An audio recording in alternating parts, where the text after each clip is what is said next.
So very good evening, participants. So first of all, I would like to thank Dr. Varun for accepting our request to bless our participants with his words of wisdom. So sir is a known. I'll briefly I would like to introduce Dr. Varun. So he has a wide experience of over a decade in industry and academia. He is a distinguished supply chain management authority. He's renowned for expertise in pricing strategies and supply chain optimization, and he has also successfully resolved integrate business challenges with elegantly and efficient solutions. He is also adept in team leadership and coaching, and he excels in supply chain dynamics and has earned several invitations to this news and print media discussions. He is currently associate professor of logistics and business analytics at Mike Cottle College of Business at University of North Georgia. So he has a bachelor's in technology from IIT Kanpur. Further, sir has completed his master's in business administration from University of Texas at Dallas, followed by MS in supply chain management at University of Texas at Dallas, and with a PhD in operations management from the same institute. So once again, sir, on behalf of Center of Excellence in Teaching and Learning at our university, and also on behalf of our Directorate of Students Welfare, who is instrumental in shaping such workshops, I would like to thank you for accepting our request and blessing us with your words. So you can start, sir. Thank you so much for your kind introduction, and it's my great pleasure to be here. And so I'm talking from Atlanta, USA, and it's very early in the morning. So if my voice is not very loud, just let me know. And the purpose of, I think, today's workshop is mainly to give some insights into what supply chain risk management is. And I can also probably talk about a few research topics that might be meaningful for Indian scholars, especially in the context of issues that we see mainly in the Indian subcontinent. And hopefully, this gives some insights on how one can carry out risk within supply chain management and why supply chain risk management has been so popular for almost 2 to 3 decades, and very recently because of incidents including geopolitical realignments as well as COVID-19. Everyone knows about supply chains and everyone talks about managing that supply chain risk. So that is basically what I want to emphasize in today's talk. And I will start with a little bit of introduction about where I am in where University of North Georgia is, then go into details about supply chain risk management, and then talk about the research topics. So I'm very close to Atlanta, which is a very large city in the US. It has the world's busiest airport, and it's very close to the east coast of the United States. And my university is located in this North Georgia mountains town called Dahlonega, Georgia. And this is what our campus looks like. It's in a valley with surrounded by all the mountains. So it's really beautiful weather. And this picture was taken sometime in fall, which has a lot of beautiful trees when the trees are shedding their leaves. So it's really nice campus, and I have enjoyed my work here. And before I joined University of North Georgia, I was a professor at Penn State, and I spent about 8 years in Pennsylvania. And I left the place, and I am at this university leading their logistics and supply chain management program. So as I was given and introduced, and this is basically my background in terms of education.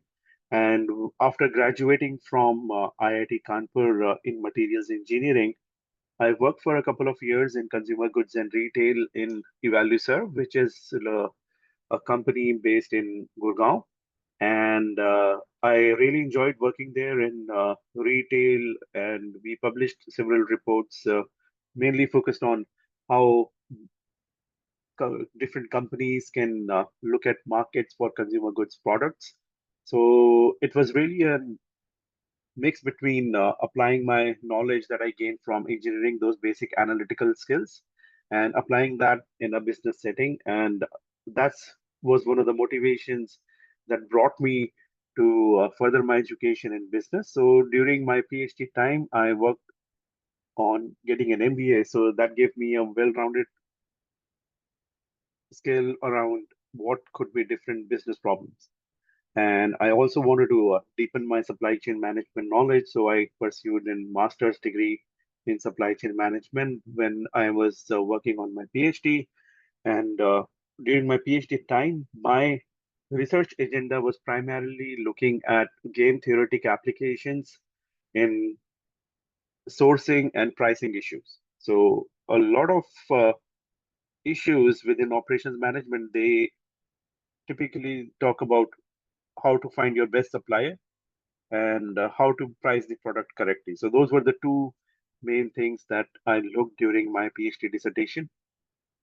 And so these are some of my research interests. So looking at supply chains, managing their risk, optimizing the price, and so these are some of the things. So in my research, I typically employ mathematical modeling, and then I have also carried out projects where we have run data analytics. So as I was mentioning, I want to divide the talk basically in four parts.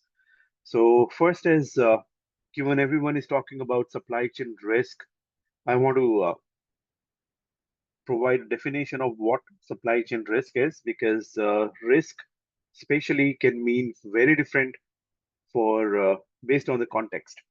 So if we talk from a business viewpoint versus academia, risk can be defined in different ways, and we will look at a few examples. Then the second thing I want to talk about is the different research trends within supply chains. And then we talk about the research topics specifically for Indian scholars. And I will give a conclusion. And I think I should, the way I've designed this talk is I should have enough time for Q&A towards the end of the talk. So let's first talk about what supply chain risk. So supply chain risk management, as I was mentioned, its definition and its understanding can really vary, even though companies are talking about essentially the same thing, but their viewpoint can be a little varied from academia, and we'll look at here. So basically, supply chain risk management from a practical or an industry viewpoint is the process of identifying, assessing, and mitigating the risk associated with the global and distributed nature of information and communications technology product and service supply chains. So essentially, the companies, they want to identify what the risk is, then they assess the impact, and then finally they would come up with a mitigation plan. It could be a proactive plan before the disruption or that risk occurs, or it could be after the fact. So once a disruption or once a risk event has occurred, how do you build your supply chain back? And that's where another concept which is gaining a lot of popularity is supply chain resilience. So how do we strengthen our supply chains and build strategies within our supply chain? And it could be so I do want to also emphasize during my talk today, although I don't may not have enough examples on my slides, but I do want to, given I'm talking to probably a larger audience focused on agriculture based research, agriculture is one of the fields where there's risk management as well. So I will try to bring examples from there as well. So let's first also look at the academic definition. So back in 2004, which is about 2 decades back, there was a paper by Christopher and Peck, and they defined supply chain risk management as a holistic and proactive management of potential disruptions and uncertainties through a supply chain. It involves identifying, assessing, mitigating. So that's very similar to the practice-based definition. And they also include the flow of goods and services. So that is more from a supply chain. They also look at the maintaining the operational efficiency for the company and the financial performance. So this is more holistic view. And very recently, Yossi Sheffi, 2018, he is a well-known expert in supply chain risk management, and he is a professor at Massachusetts Institute of Technology, MIT. So he defined supply chain risk management as an implementation of strategies and processes to ensure continuity and resilience of a supply chain in the face of internal as well as external threats. It aims to minimize the disruptions related to supply chains and maintaining operational performance and protecting the organizational value.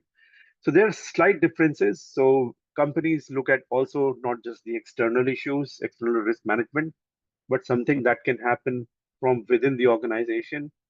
And there is also talk about maintaining the continuity in the supply chain in the flow of goods, as well as thinking mainly from a strategic viewpoint rather than an operational viewpoint or risk mitigation viewpoint. And the idea is to minimize the disruptions themselves. So when we talk about supply chain risk management, research and analysis, it can be divided into four parts. When we can look at the response, the detailed analysis level, the different methods, and the recent innovation. So when we talk about responding to a risk, we can always react, which means once a disruption or once an event has occurred, we are simply reacting to it. So for example, during COVID times when companies were actually shut down, many companies and many of their partners in supply chain, they were simply reacting to what had happened. Whereas some companies, they already had supply chain risk management plans and they were proactive. So making your supply base stronger or taking decisions beforehand to maintain that risk is a proactive strategy. So the typical response can be you can be reactive or proactive. So ideally, everyone would want to be proactive, and a lot of strategies are meant to be proactive. But the basic issue with being not being able to be proactive is that a lot of times this risk is rare. The chance of occurring for a risk might be very rare. For example, when COVID happened, no one could really predict when it will happen. Means it was really a pandemic, and at the global level, things were. It was very hard for anyone to have predicted exactly when such an event would occur. So we can. It's always advisable to be proactive, but my point is that it's very almost impossible to be proactive to events which have low probability of disruption. And a lot of times companies and agencies would end up reacting. But even if you are reacting to an event, there are different strategies that can be used. So level of analysis can also be at different levels. So it can be at a very aggregate level from different organization or an industry perspective, or it could be at a micro level looking within a team. And if we think about agricultural supply chains, government has always tried to build some agricultural reforms. And for example, even with pricing, having minimum support price to prevent agricultural disruptions, then building up of marketplaces and elevating some of the supply chain issues, those are from a macro lens. Whereas if we talk about certain crops, certain regions, those could be micro level analysis. Similarly, when we talk about research methodologies, it could be quantitative and qualitative. Quantitative decisions are typically driven by data or mathematical modeling analysis, whereas qualitative could be driven by interviewing. They can also be driven by subject experts. And two recent innovations I want to talk about also from supply chain risk management research is looking at the ethical supply chain risk management, and also a lot of technology has been implemented recently, including artificial intelligence, then generative AI, then looking at digital twins in supply chain risk management literature.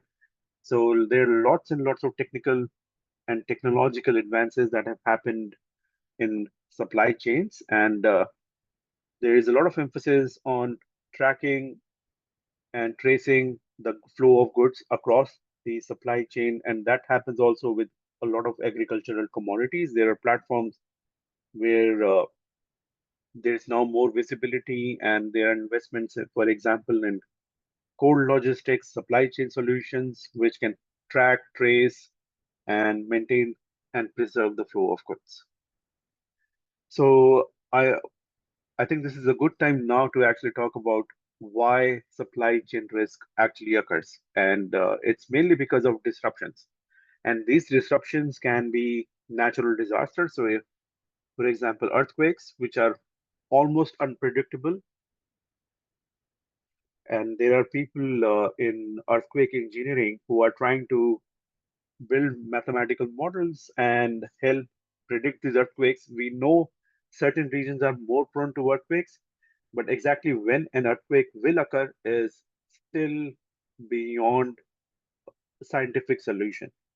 So we do know that earthquakes can have a very damaging impact on infrastructure, and that can definitely lead to supply chain issues. And this recent happened a few years back in Japan when Toyota's supply chain almost came to a halt due to earthquakes. And also, not only it can lead to infrastructure and logistics issues, if your supplier is located in an earthquake area, you can think about having a backup plan. And similarly, we can have floods. Floods can be predictable as well as unpredictable.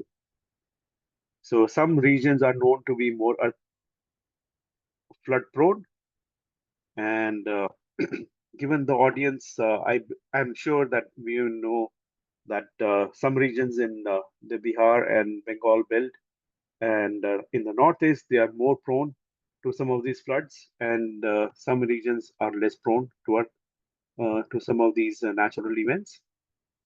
Then very recently we talked about the pandemic, which was COVID-19, and there can also be cybersecurity related issues that result in supply chain risk.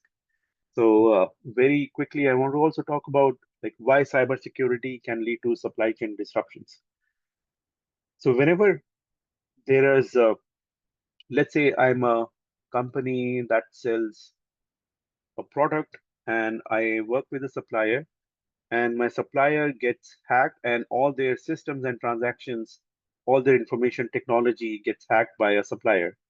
So that really prevents my supplier from carrying out any financial transactions or any exchange of information with me. And thereby, this may lead to a halt in trade between myself, the focal company, and my supplying companies, and that can lead to supply chain issues. So very recently in the US, there was a hacking by some Russian hackers on Colonial Pipeline, which is a very important company that transports fuel from one place to another. And a lot of petrol pumps or gas stations, which are called in the US, they were shut down for a couple of days. And that led to declaration of emergency by state governments, because that really prevented the company from supplying their fuel to customers. And in the Indian context, some financial events such as demonetization. So even though it's not a supply directly, it did not come directly from your supply chain. One of the factors that we looked at financial performance.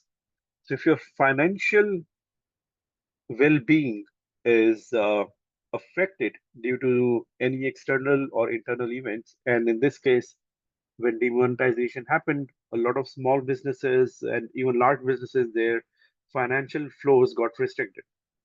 And that really led to a disruption in supply chain. And again, demonetization came as a shock to almost all companies, all businesses, and all customers. and it was very, very hard to predict. And most people were reacting to it, and there could really not be a proactive strategy to manage this risk. So now I want to also talk about some research trends. Since we know a basic idea, we have a basic idea of what supply chain risk is, what supply chain risk management uh, topics are, and now we can look at some of the trends. So typically, the literature is divided, as I said, in four parts. So one is risk identification and assessment. Then we have research field, which talks about how to build supply chains which are resilient and how we can devise some of the mitigation strategies. So first is identifying what the risk is, assessing the impact it will have on supply chains or a company. The second part is building action, which includes building your resilience within your supply chain and devising strategies on how, once you have identified the risk and the impact, how you can build mitigation strategies to offset those. And some of the tools that can be used are quantitative modeling and prediction. And a lot of research these days is also looking at ethical and social impact of your mitigation strategies, and also the impact once supply chain disruption occurs, what could be the social impact of it. So in the instance of agricultural supply chains, if we are talking about food commodities and food crops, any disruption in food crops, regardless of the source of risk or disruption, will definitely have a social impact. And when it comes to mitigating, so if the food supply is less, how do you then distribute it? So the social distribution issue raises some ethical consideration. So that could be an area of research. So a lot of times governments, they resort to rationing, and rationing can lead to some ethical considerations when there are agricultural supply chain issues. It can also result in temporary embargoes on exports and imports. And a lot of times these also results in ethical dilemmas, especially from the government and local authorities perspective. So next I would want to talk about some of the examples. So I talked about supply chain disruptions. For example, COVID-19 was a supply chain disruption. Then there is another field which talks about the behavioral aspects of supply chain risk management. So when we talk about behavioral aspects, so behavioral is supply chain comprises of many different companies, and that includes everything from the raw material until the end consumer. So raw material would be procured by a purchaser, which could be a supplier to another manufacturing company, and manufacturing company would sell it to a distributor. It goes to the retailer and the end consumer. So each of these organizations or companies or entities, they have their own behaviors.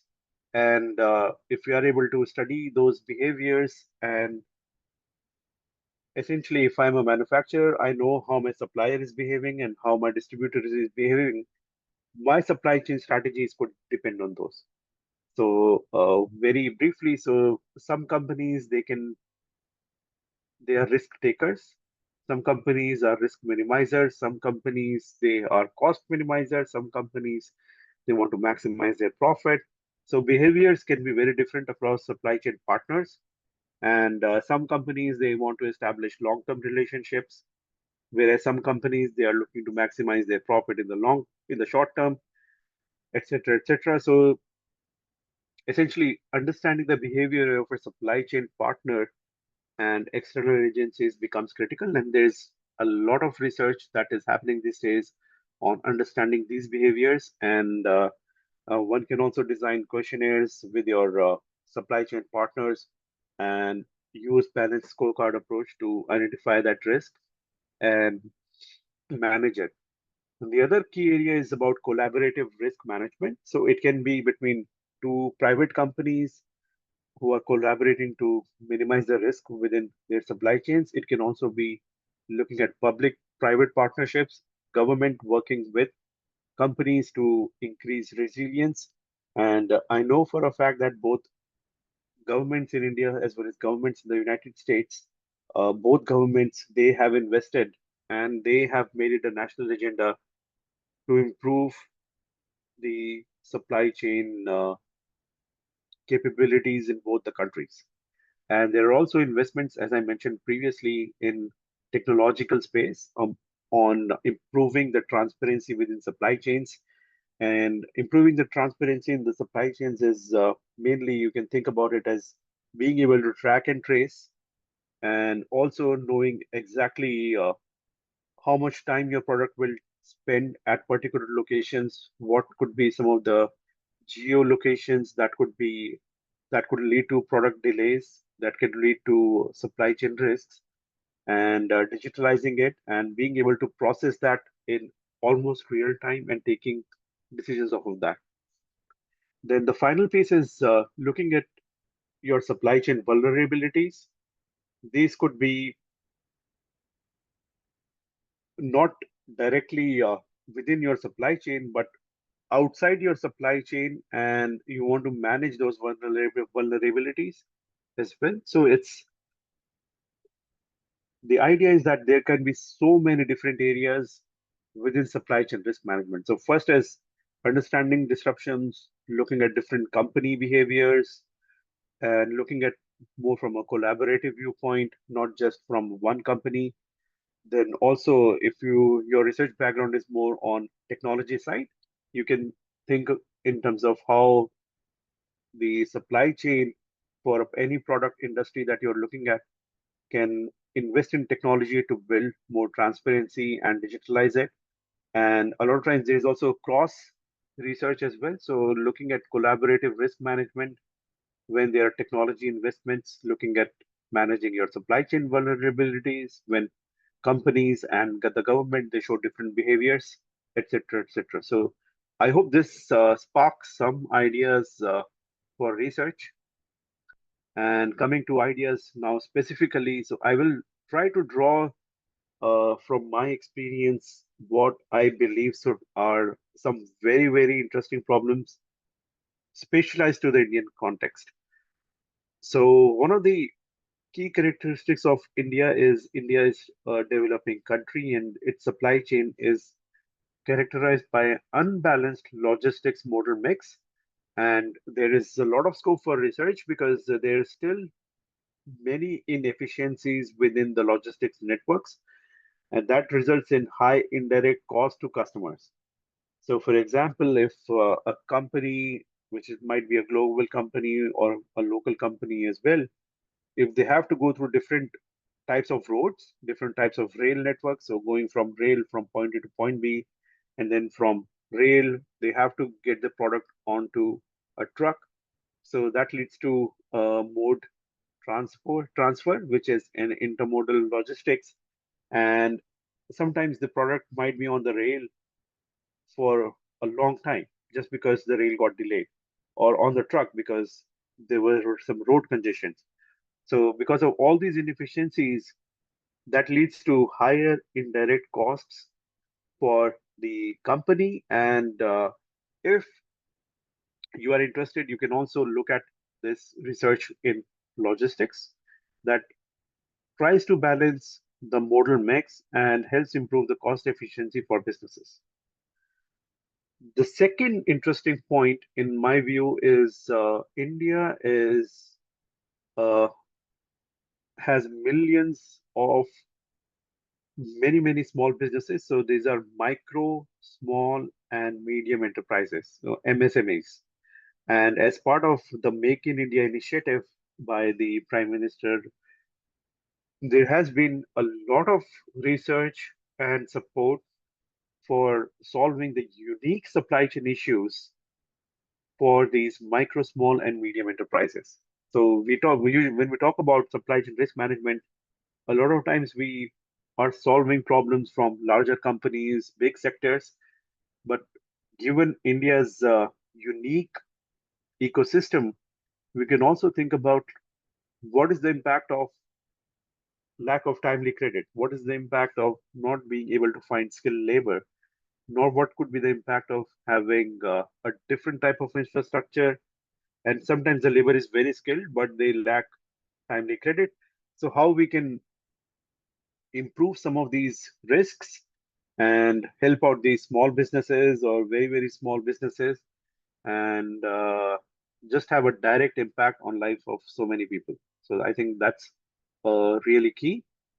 The second, the third topic to my mind, and this is from an agricultural supply chain viewpoint, is so India has several different seasons, and usually when the monsoon is good, there is going to be a bumper crop. When the monsoon is not good, and there can be droughts, it can lead to disruptions. So there's a lot of opportunity for research on building mitigation plans when there could be floods, if there is excessive rain, or what happens if there is drought. How can government and different agricultural trade unions, they can work together to minimize the impact of some of these seasonality issues within the agricultural supply chains. Then India is home to a lot of villages and semi-urban areas, and 65% of India population lives in rural areas.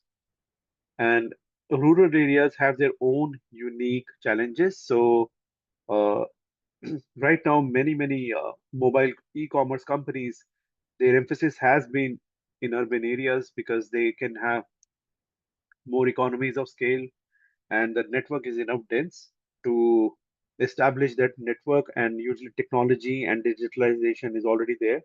So it really helps them launch some of these services. So there is a lot of scope for research on last mile delivery. Last mile delivery is the final segment of the delivery that happens from a company to the customer, then reverse logistics as well. So if a customer located in rural area, they have to return their product, or some commodities they need to be sent back. How do we design these reverse logistics networks? Then digitalization of marketplaces for agricultural commodities or other commodities that come from these rural areas. And also there is scope for building sustainable solutions, because traditionally many practices within the Indian setting are focused around nature and sustainability. So how we can borrow some of these ideas and how we can enhance some of these ideas while solving some of these key issues. I think that's also a very interesting area and very close to my heart. And in fact, where I live in Georgia, in the mountains, that is also a rural area, and there's agriculture, and there's a thriving poultry sector, and there are some orchards here as well, and there are crops from different nature as well. So it's very interesting how some of these farms of different types, they solve their issues and come up with solutions for their deliveries, and also while making sure that there is sustainability. So I think it's interesting to also look at the financial technology and supply chain management sector. So for example, Paytm, Razorpay, Pine Labs, Grow, BharatPay, etc. They are all more than billion-dollar companies. All these are unicorns. And Indian supply chain finance market is around $100 billion industry, and it's expected to grow more and more, and maybe to the tune of about 20% over the next few years. And I talked about companies, their financial performance, financial credit, and a lot of these companies within financial technology space, they're also providing micro loans and small loans to not just farmers but to small businesses, and they act as effective intermediaries between buyers and suppliers. A lot of payments are received through these platforms as well. They provide loans and payments, and so there's also scope for research on how these payments can be made more efficient, and how this can actually increase the supply chain transparency. and make it more stronger. So to conclude, I want to summarize and give some ideas to research scholar as a summary. So number one thing is I think India economy is still very growing, and there are very interesting problems, and these are not very easy to solve problems. They are complex, and that's why I think there's a lot of opportunity to identify those unique challenges and build your research agenda around those. You can definitely contribute to the growing body of research within supply chains and India's diverse landscape. So there are rural areas, urban areas, different types of businesses, and some very interesting business models occurring within the financial domain in increasing supply chain risk management they have. So there could be very innovative supply chain risk management approaches that can be used in the West as well. And eventually, I think as global citizens and Indian citizens, it's important to build solutions which are responsible. So solutions which can help us manage the growth of our country and our region in a more sustainable and responsible way. And there are opportunities to have supply chain risk as part of our teaching, as part of our training program. So I'm really thankful to the Agricultural University for conducting this workshop, and many universities and programs they are doing these workshops for managing supply chains. And I next thing I want to talk about is some target journals as well as research methods that could be beneficial to Indian scholars. So there are several journals such as Journal of Supply Chain Management, and International Journal, etc. And so typically when I interact with younger scholars, and they can be anywhere in the world. So how do we know which journal you need to submit your work to? So that is always difficult. So the first thing, and this is not necessarily in order, it's the UTD list of journals. So the university I graduated from, University of Texas at Dallas, if you go search for UTD list of journals on Google, you will arrive at about 20-30 journals, and that's definitely one credible list. Then there are other lists such as the ABS, Association of Business Schools list, Australian Dean's Business Council list, Cabell's list of journals. So the reason why I'm talking about it is so many times there are outlets or journals which are not very credible, and they're not credible because they have shady practices. So they will be publishing articles and ask you to pay, and that is typically not the case within supply chain risk management or supply chain management research in general. And if you have uh, questions about the credibility of a journal, it's always good to ask your peers.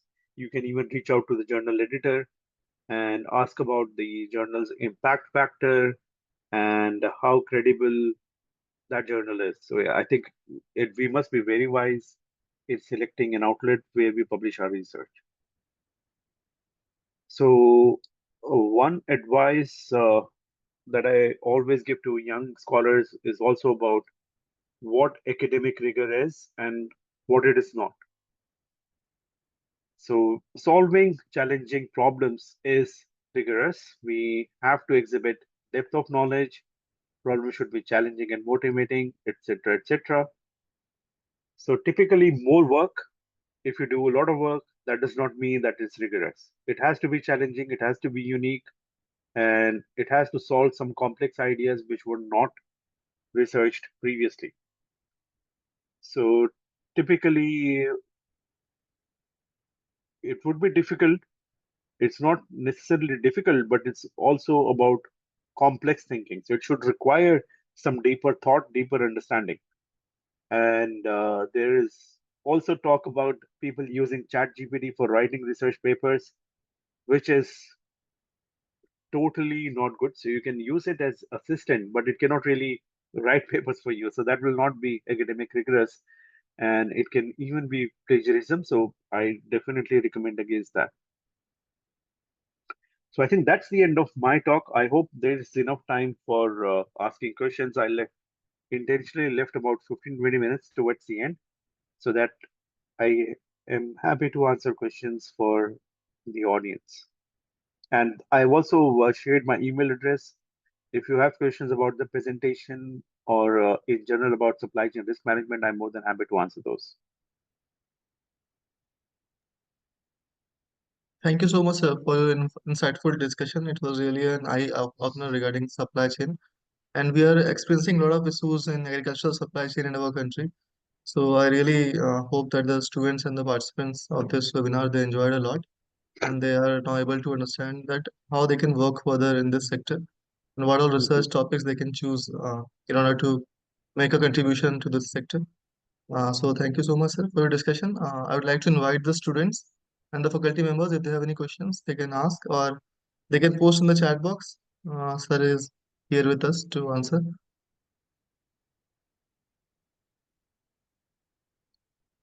Or you can unmute yourself also and ask a question, or you can write in the chat box.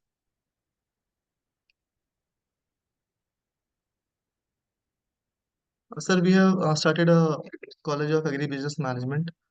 So last year we had an intake of 8 students only, but this year we are aiming for more than 20 students. So these are new students. They are new to the agricultural management field, but still they are doing great over here. And so they need such type of exposure to go ahead. Yes. Any questions? Excellent. Yeah. Yeah. Uh, Good afternoon, sir. This is Basu Anand, PhD scholar from Navsari Agriculture University, sir. So I had a question to ask. Mhm. Yes, Sir, I please w- go ahead. yes, sir, yes, sir. So regarding when we are working on climate change and similar topics, then Mhm. we generally work upon what are the vulnerability issues and how what are the coping mechanism. So, sir, right now you were talking about supply chain management, so sir, and risk management. Yes. So, in this case, what are the various indicators that we need to study regarding the sustainability of that particular system, sir? What are the So that particular is a indicators that we need to study in our research, sir, so as to ensure the sustainability in the. okay. So one of the reasons why we are seeing more and more supply chain disruptions is and weather patterns is because of climate change. And so typically when we talk about supply chain risk management, it's so climate change will be leading to some of these risks. And what a lot of companies are doing is in order to maintain their supply chain resilience or strength of their supply chains and making sure there's always commodity flow. One metric that they use is of course, besides financial performance, is supply chain risk score. And what that means is whenever there's a climate event, what by what percentage or by what fraction you will lose your supply. Okay. And similarly, you can also think about what will be the impact on the total profitability or revenues of that company if a climate change event occurs. So, and climate change event can occur at different magnitudes. So, one of the talks that I also gave is looking at the impact of a supply chain disruption in general and with reference to climate change. So, there are two things. So, one is the probability or the risk of a climate event occurring, and second is the level of impact. So, level of impact can be measured in terms of the impact on revenue, profit, securing supply. So, these could be some of the metrics to assess the level. And the second thing is assessing the probability of a climate change event in that in the supply chain, and that could be in one part of the supply chain as well. So, and I believe to make it more concrete, so let's say if I talk more in the context of Indian subcontinent, a lot of coastal areas which especially have lower or a higher risk of climate events such as tsunamis occurring or cyclones occurring, and within the supply chain, if your suppliers or any part of your supply chain is located within those areas, they would definitely have a higher impact. So you can think about in those terms. I hope that answers your question.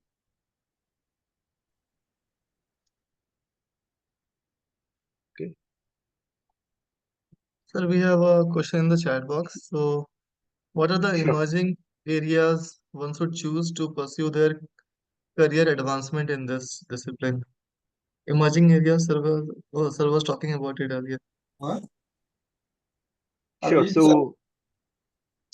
Shivang नहीं है तू भी join कर ले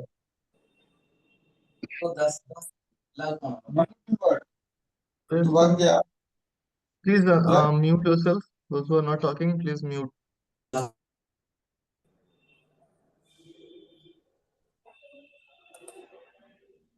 okay. So I believe that's Dr.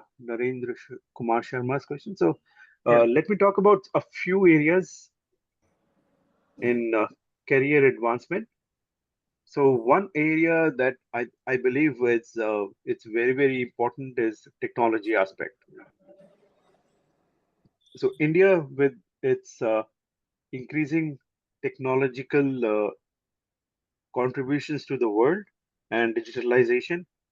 So digital economy was one of the ambitious agendas that the government had, and I believe looking at the intersection of how technology can help solve some of the supply chain management issues, and even to think about applications of different transparency, increasing transparency in supply chains. I think those are very complex problems to solve, and I think those areas will definitely be important.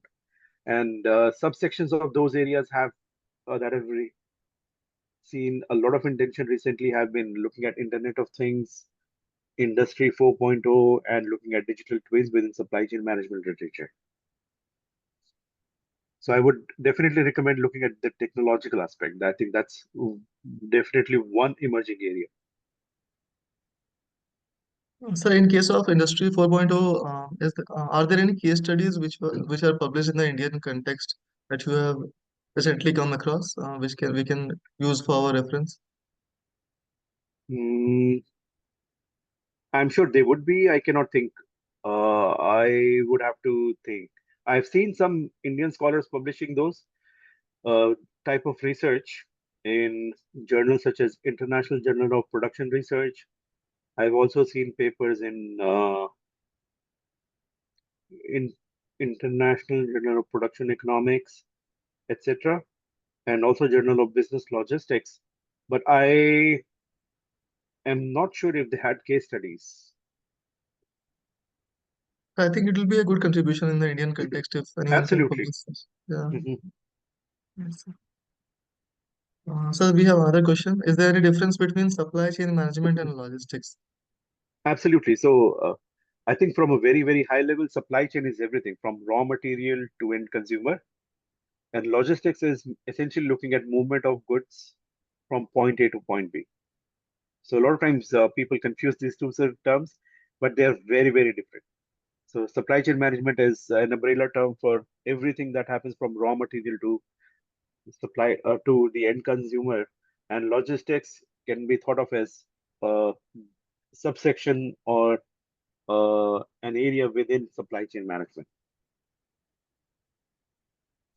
Right, sir.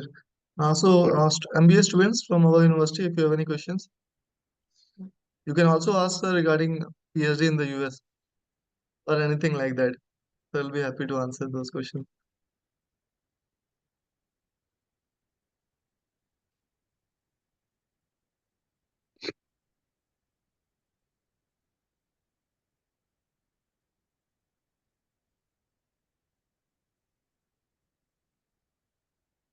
So, sir, I think that you have answered all the questions really well, and the presentation was really insightful. So, we would like to request you to share this presentation so that we can share it among our participants. So, there's another question. Most often we heard about value chain analysis. So, is there any particular model or tool or process to analyze it? Okay. So when we talk about value chain analysis, so a lot of time people they use supply chain and value chains almost synonymously, and some people differentiate those. So when we talk about value chains, it's about the a little different from supply chain is the fact that value chains is every step there is value added, and people more from an economics perspective they talk about economic value added, and that's where at each step, so for example going from raw material to semi-finished good, there is some value added. So converting wheat to flour is a value added process. Converting that flour into the final bread, that is another value added. So typically when we talk about value chain analysis, we think in terms of the value added for the product at different stages. And that also involves the time, sometimes the time spent or the labor required, etc. So there are several different tools, and I don't think I have enough time to talk about all of those today. But it's mainly about the focal industry and what metrics work best. But ultimately, you will have almost like a flow chart going from the first step in the process until the very last step in the process for delivering a particular product. I Right. hope that helps understand. Yes, sir. So, Kaushik, you can go you can read any management book, basic management book. You will get to know that how this value chain analysis is done and what are the models are applicable in that. I hope that is helpful. So, the last question, sir, that we are having here. What areas does PhD extension education students can pursue their postdoc in foreign countries? He's asking for some postdoc opportunities which is applicable in the US. I think it's all areas. It's there's no limit, and so a lot of these I can post maybe some websites where a lot of higher educational opportunity, higher eds dot higher ed jobs.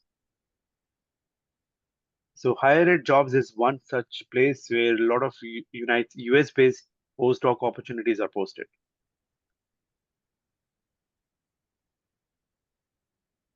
Yes, Basu, you can go to this website, and also you can see the job postings on LinkedIn. A lot of universities Yes. they advertise their postdoc positions on LinkedIn, so that can Mhm. also be another resource. Yeah, unfortunately, I don't have any postdoc opportunities myself, so I cannot post anything. Sorry about that, but I do know this website, Right, and sir.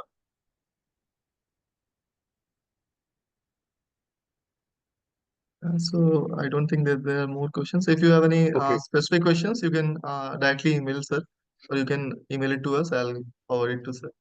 So thank you so much, sir, for your Yeah, thank you deliberation. for your kind invitation, ma'am. It's my pleasure. It was really helpful, sir, to understand the basics and advances of supply chain and also to know the research areas and how we can proceed further in this discipline. So we are from extension education discipline. You might not be knowing regarding this.